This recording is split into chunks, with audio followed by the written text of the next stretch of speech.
Racing games are great. I've been a fan of racing games for as long as I can remember, and over the years I've played all manner of racing games. From simulation to arcade, from cutting edge to barely functioning. So I'm very aware of many of the shifts and trends present in the genre, like the peak of the Fast and Furious inspired street racers in the early 2000s, the rise of mainstream sim racers in the 2010s, or the non-genre exclusive piss filtering of the mid to late 2000s.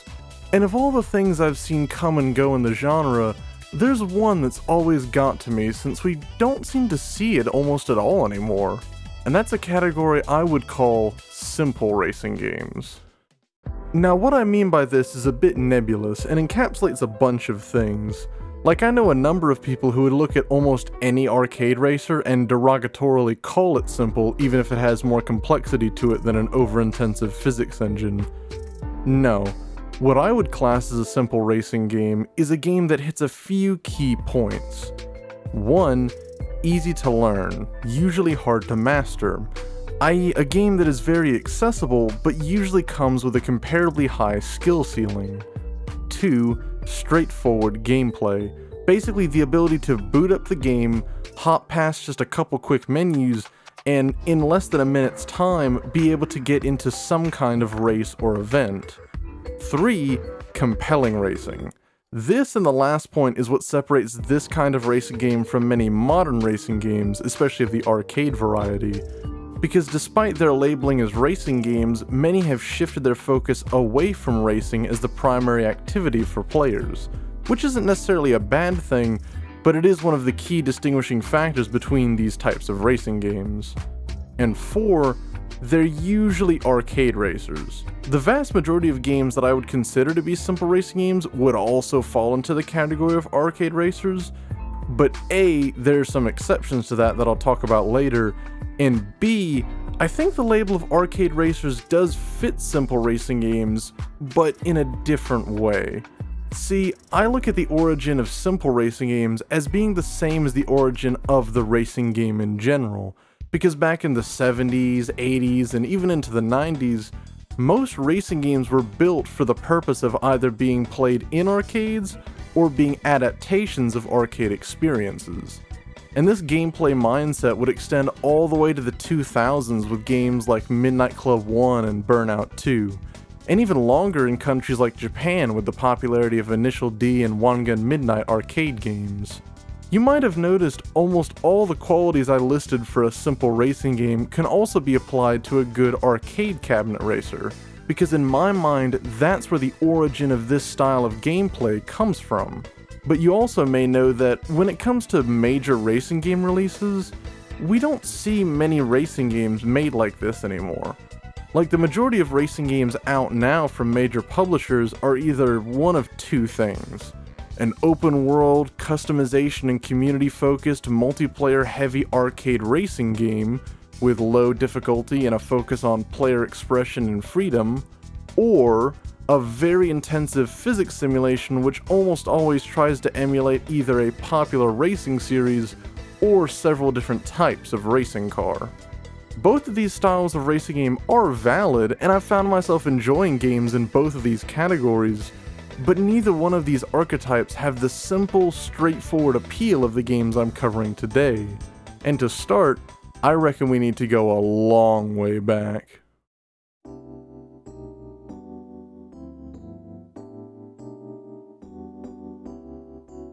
He's the one for me, there's no place I'd rather be.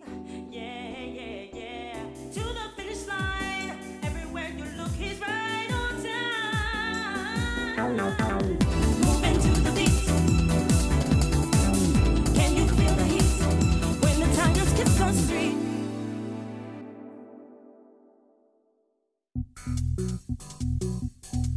While it might not have originated or even pioneered this type of racing game, I'm including Ridge Racer because it and all the games in this video are really strong in at least one area which is mostly missing from more modern, significant arcade racing titles. And while all of them might do some or all of these things to a certain extent, Ridge Racer's thing is style. Stylization is one of the key components of the Ridge Racer games, and it's what, to me, makes them still hold up extremely well now. From a top-down view, Ridge Racer is a fairly conventional arcade-style racing game, with heavy brake-to-drift mechanics, meaning the handling is oftentimes less about precise control over your car, and more about just going as fast and looking as cool as you can while doing it. And it certainly does that well. I played the original Ridge Racer Type 4 and 5 for this video, and while the original was fine, mainly following the trends of the day in terms of gameplay and presentation, Type 4 and 5 were something different. 5 reminded me a lot of the Tokyo Extreme Racer series in terms of its aesthetic and overall design, although being a PS2 launch title, it actually predates any of the Tokyo Extreme Racer or even Kaido Battle games that would eventually come to the PS2. Although of the Ridge Racers that I played, Type 4 has to take it. From the menus, to the character interactions and plot, to the incredibly well-designed cars and tracks maxing out what was possible given the then aging hardware of the PS1, and still looking very visually appealing today, because that's what good art direction and stylization does, to the crowning jewel of this game's style, the music. The music in this game does not get talked about enough, especially the menu themes. If it's good enough for Peggy,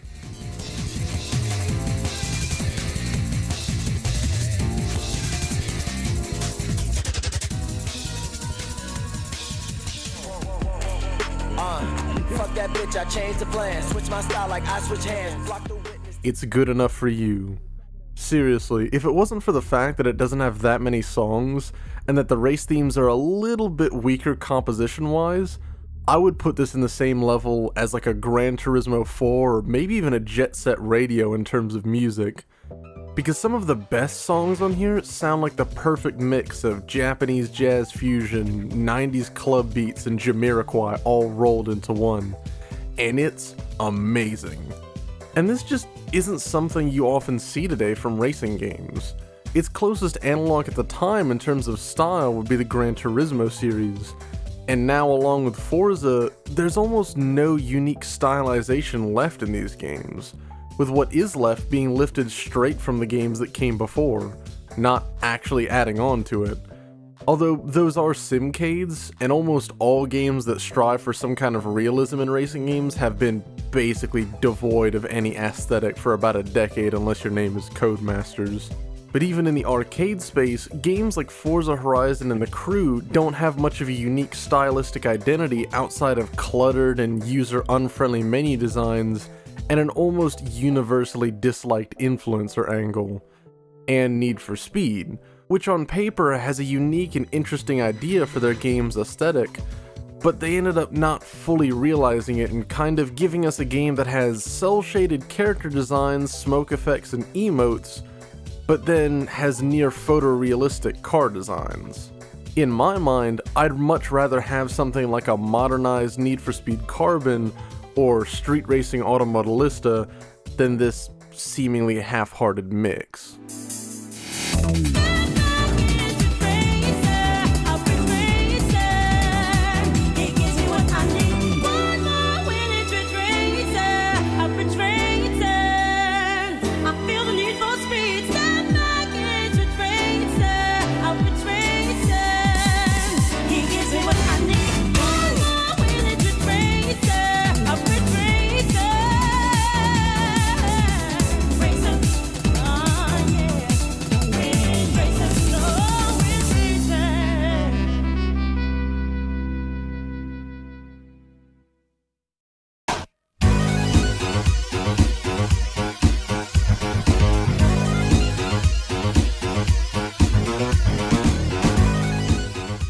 Blur was a game I knew next to nothing about going into this video, and something that surprised me was how much reverence this game still has.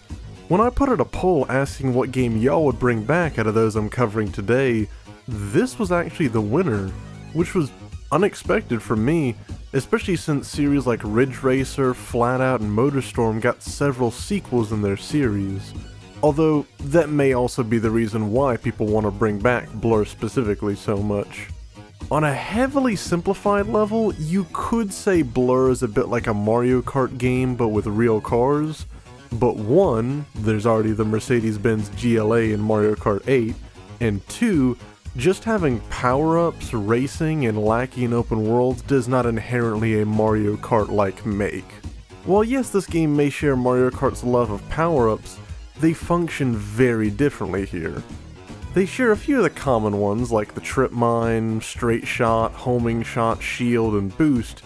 Blur brings its own variations with stuff like the barge ability, which is effectively a close-range shockwave, the ability to let the player hold 3 items at a time, letting the player choose whether to fire a projectile forward or backward, and giving the player power-up modifications that they can choose to apply pre-race. This is what Blur is good at. Variation of gameplay, because even though I call these games simple, if they were too simple, they'd get boring after a relatively short time. And the variety doesn't just stop with the power-ups, with the game having its own spin on classic game modes like Time Attack, now having them focus more on managing the player's speed while collecting as many speed boosts as possible, and weighing time increases against boost depending on the track. Or a survival game mode, where you're limited to the straight firing bolt power-up, meaning you have to take out as many rival cars as possible with just your aiming. But what makes Blur really good is that it doesn't just have strong mechanics, it also shares a potent aesthetic like with Ridge Racer, with a soundtrack very fitting for this style of gameplay, a handful of characters that telegraph what they're like through events that lead up to them and visual design rather than just outright telling you. Yo, I didn't know they had and an unmistakable visual design. Although myself and many others have chastised modern racing games for lacking in the style, often citing things like the insistence on using real-life cars or rendering them in the most realistic and oftentimes most sterile way possible, Blur somehow finds a way to make a unique style despite also doing those things, cause it's not like you're gonna mistake Blur for anything else. I think I also made a discovery while playing this game. If your racing game calls the experience you get from beating races and doing cool shit something like kudos or fans, rather than something like followers or influence, basically more modern social media sounding terms, then your game will actually have a good career progression. I also want to point out that this game has car classes like drifty cars, off-road, balanced, and Grippy. And each of them feel both unique and viable to use. Don't let the off-road car's low grip stat fool you like it did me. Almost all of these are fun to drive. Although, that does lead me on to my negatives with the game. Similar to what I critiqued Burnout Paradise in the last video for, that you should watch, Blur has a problem which might turn off some early game players. That being that the starter cars feel really heavy and sluggish to turn, almost akin to how early Criterion Need for Speeds felt, even in relatively nimble cars like the Ford Focus RS and Audi TT RS. Although by the time you get to the quicker Class C and B cars, most of that kinda goes away. I originally had a comment about the game's poor engine sounds, but I found out that there's a notable engine audio issue on the PC version that sounds like this.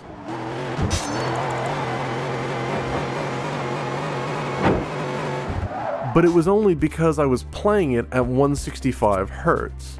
If you lock your monitor to 60 either in NVIDIA control panel or something like Windows display settings, it fixes that. So now they sound like this.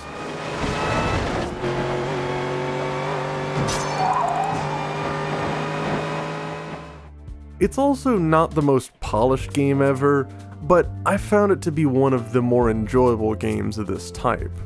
And the funny thing is, this game was released just a week after another game I'd consider to be another notable, if weaker example of this kind of game.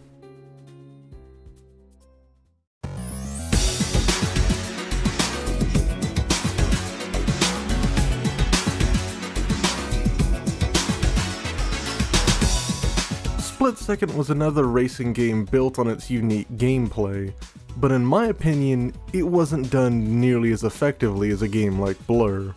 My first impressions of the game actually weren't that great. Like, to start, it for some reason defaulted me to 4x3 despite this being a game from 2010 and having cutscenes that are obviously in 16:9. The 4x3 it defaulted me to was also 1280 by 1024, so the tutorial looked like this. And it didn't recognize my controller, because I found out later I had to manually bind the controller settings, so the first race was also done using keyboard. But after that, it unfortunately didn't pick up all that much. The game is built around a stunt TV show akin to games like Stuntman or Monster Jam, which ties into the gameplay by having these dynamic track events which the game calls power plays. Basically large destructibles and obstacles you can activate to slow down your opponents. You can only activate them after filling one of 3 skill bars you get by doing stuff like drifting and drafting. I like this mechanic in theory, but in practice it loses a bit of its novelty after the first few races, and you can only activate it when your opponents are at a very specific window where it can be used. And most of the time, it doesn't even wreck them, it just kind of slows them down a fair bit.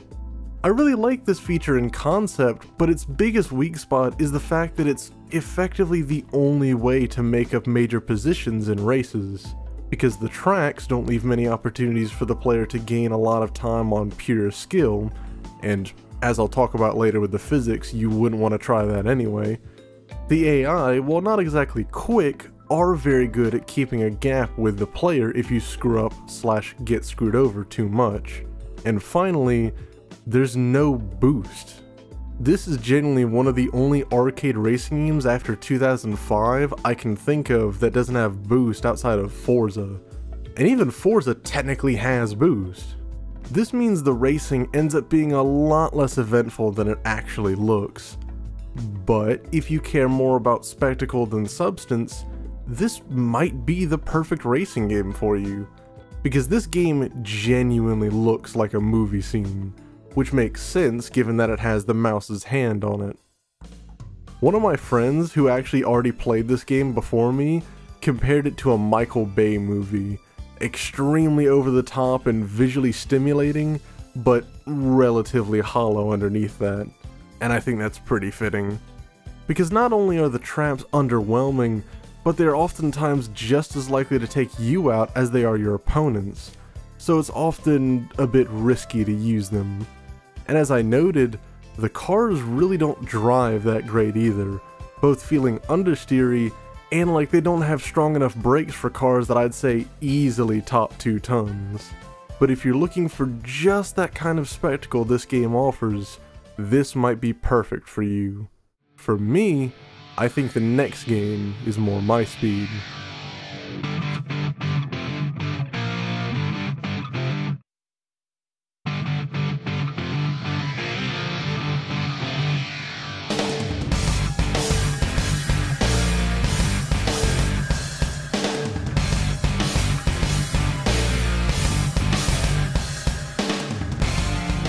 Flatout 2 is one of those games that I've wanted to get to for a while, but I couldn't think of a proper reason to tackle it.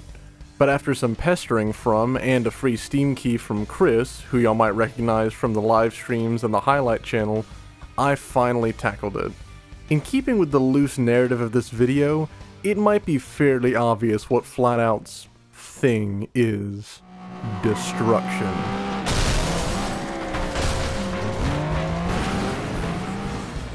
Destruction is one of the key points for this game, and even though it wasn't as explosive or kinetic as something like Burnout 3, or as soft body focused as games like Street Legal Racing Redline or Rigs of Rods, Flatout brings its own brand of deformation and damage that really fits with the gameplay style and art direction found in the rest of the game. Like, to give an idea of the level of destruction possible, you can start a race with a car that looks like this, and end that race with a car that looks like this. Everything from bumpers getting torn off to shattering glass to even the wheels falling off happens in this game. One of the coolest parts of the destruction model is that if you have a single impact that is hard enough, the driver fucking launches out of the car at Mach 2 and ragdolls for a couple seconds, which is always the goofiest thing to see. It also ties into the gameplay by having several game modes unique to these games, like stone skipping and high jumping along with a few others, which are really interesting, except for the fact that I don't know how these work. Like every time I did one of these events, I guess I just missed something, because I would always score terribly. But there's other unique events like the derbies that I get down with a lot more. These are basically like a much harder version of the derby events found in a game like Dirt Showdown, so they're a good time on their own. Flatout 2 probably has my favorite balance of regular races and unique game modes in a career mode.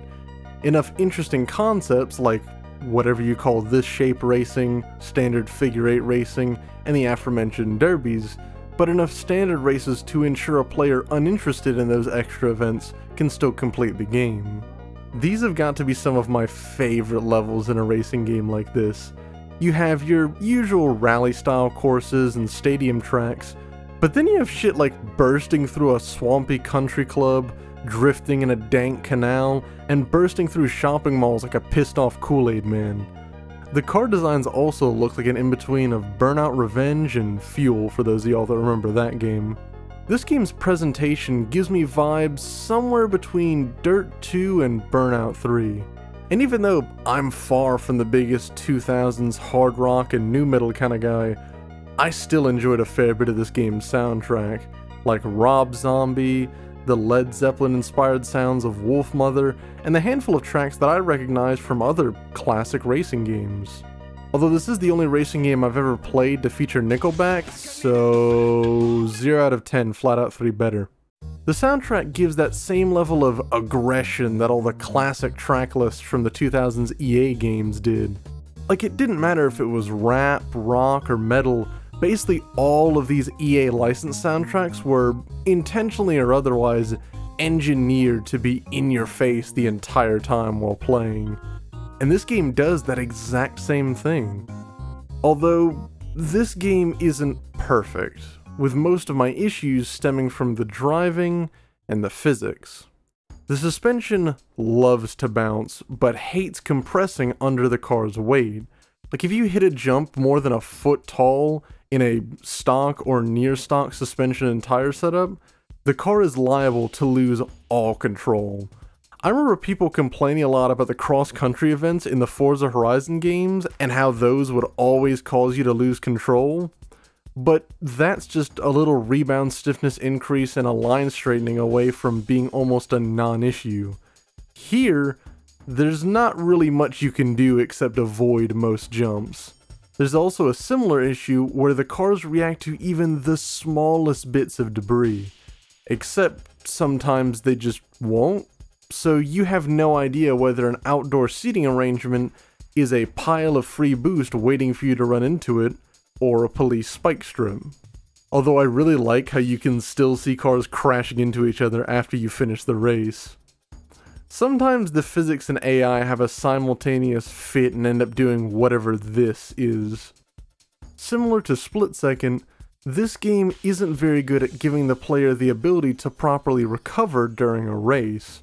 Although, like Split Second, they do introduce a remedy to this further into the game, that being the stronger boosts you can equip in the later game cars.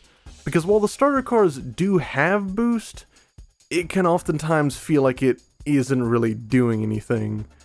But even then, this was a sublime experience, and one that, as I'll talk about later, had ripple effects that we still see today in a very particular modern racing game. Quick note before we continue, and this isn't a sponsor, but if you like what I do and want to help me continue making better content, I've decided to open up a Patreon. So if you want to help support me, you can get extra perks like special roles in the Discord, an ad-free catalog of everything I've made, and early access previews and behind the scenes to a lot of my video production and channel decisions. So if you're interested, the link to it will be in the description or the iCard above. Now back to the video.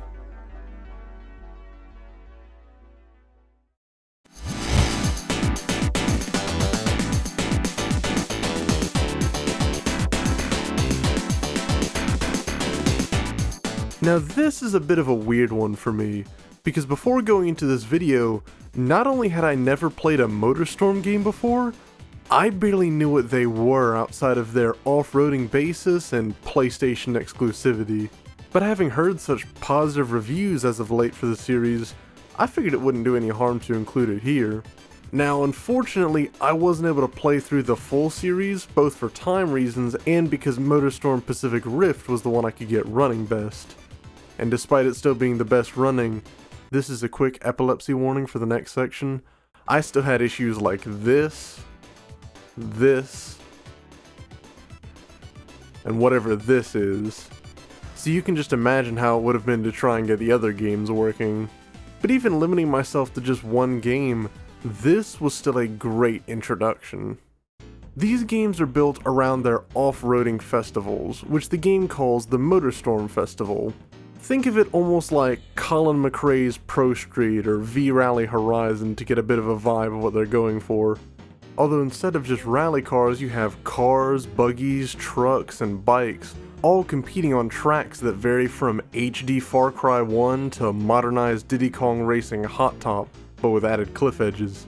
Stylistically, this game reminds me a lot of, oddly enough, Forza Horizon 1. Not just because they share a lot of that same festival DNA, but mainly because I think a large number of the music choices in Motorstorm Pacific Rift would work great for the original Forza Horizon, with its focus on electronic bops and rock headbangers. The car's handling in this game is very momentum based. Like, okay, you ever hop on Gran Turismo 4 or Forza Horizon 5, and you get in a D-class car or a slow K car, and you notice how your driving changes a little to maximize the amount of speed you retain through corners as much as you can, because you're not going to be able to accelerate much. Well, Motorstorm has that too, but it's not because you can't accelerate quickly, it's because you can't stop.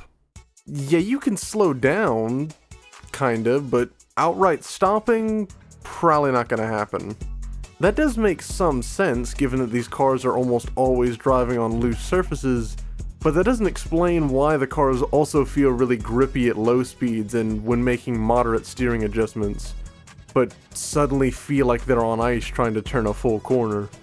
I guess it's just Motorstorm's brand of arcade physics.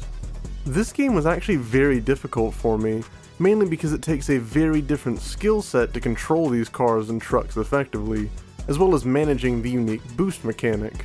The boost actually does something I haven't seen basically any other double or AAA racing game try. The only other example I can think of using this mechanic is X-Form's Rally Point series, which y'all might remember from my Burnin' Rubber video. Basically, you have an infinite amount of boost, but as you use it, you fill up this boost gauge. And when it gets too hot, well,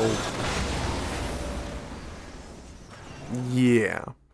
But it cools down when not using boost and also when in water, implying that this is basically you melting the engine block with boost.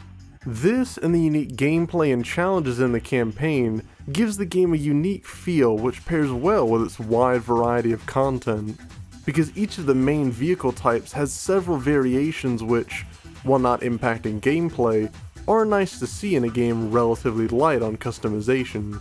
I liked Motorstorm, and I hope to eventually try out the rest of the series, although it and many other series of this era are gonna be a bit difficult to get running, either on emulators or physical hardware. And unfortunately, almost none of these series are around for any new games.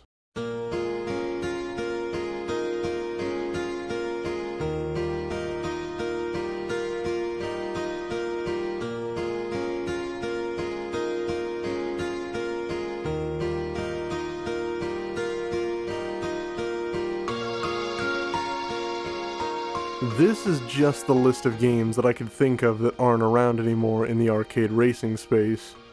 All of them range wildly in scope and appeal, but almost all of them were innovative, top-of-their-class titles which were successful for their developers and publishers. But in the modern era, most of these experiences are being lost to the open-ended, non-racing focused, and more multiplayer-structured experiences of the current set of major racing games. But why is that? The biggest answer, as with most things in the gaming industry, is cost. But not in the way you might think. See, this trend of the smaller AA and AAA games disappearing isn't limited to the racing game space. It's been a trend in the industry for arguably decades, especially with the rise of truly monumental open-world games like GTA 5, Roblox, and Minecraft, making the value proposition of a game which at best is enjoyed for a grand total of 10 to 20 hours as a single-player experience not the best in the consumer's eyes. The reason this hits racing games particularly hard is that, for decades, this sector in the market was the backbone for many players' experience with racing games, with now, in my opinion, few good exceptions. Basically all modern racing games fit into those categories I mentioned at the start. Either freedom-focused open-world games that are meant to be played with friends, effectively car customization-focused GTA, or the bi-yearly launch of another sim trying to fill what is slowly becoming a crowded market for a niche audience. Because let's be honest for a second, the people actually playing racing sims 95% of the time are the casual players who have the stupid amounts of money needed for a racing sim without caring too much about racing, or people like me, who care too much about racing enough to, in my case, drop $500 on a direct drive wheel setup. And even though that's a lot, I know there's gonna be someone in the comments arrogantly flexing a $5,000 hydraulically actuated setup and calling me a filthy casual. And those two subgenres of racing game are fine, but they aren't what myself and many others got into racing games enjoying. However, if you look outside of the AAA space, there is some good news to be found. You may have noticed how I left out some major racing game franchises like Tokyo Extreme Racer, Midnight Club, and Burnout. And while that's partially because I've already made videos covering those games, it's also because parts of those games live on in more modern titles. Need for Speed draws a fair amount from Midnight Club's street appeal stylistically, and Criterion's Burnout DNA can still be felt in Unbound to this very day. Night Runners is seen by many players as a spiritual successor to and innovator on the one-gun racing format which TXR arguably perfected for console players 2 decades ago. And even one of the games in this video, Flatout, had many of its former developers come together in 2012 to work on a project called Next Car Game, which after an arduous 6-year development cycle, eventually became Wreckfest, a game which has seen major critical praise and is, in my opinion, one of the last great games carrying the ethos of this style of gameplay. And looking at the indies that have come out recently, like Hot Shot Racing, Super Woden GP2, Night Runners, or Horizon Chase 2, I think we still might see a revival of this kind of game relatively soon.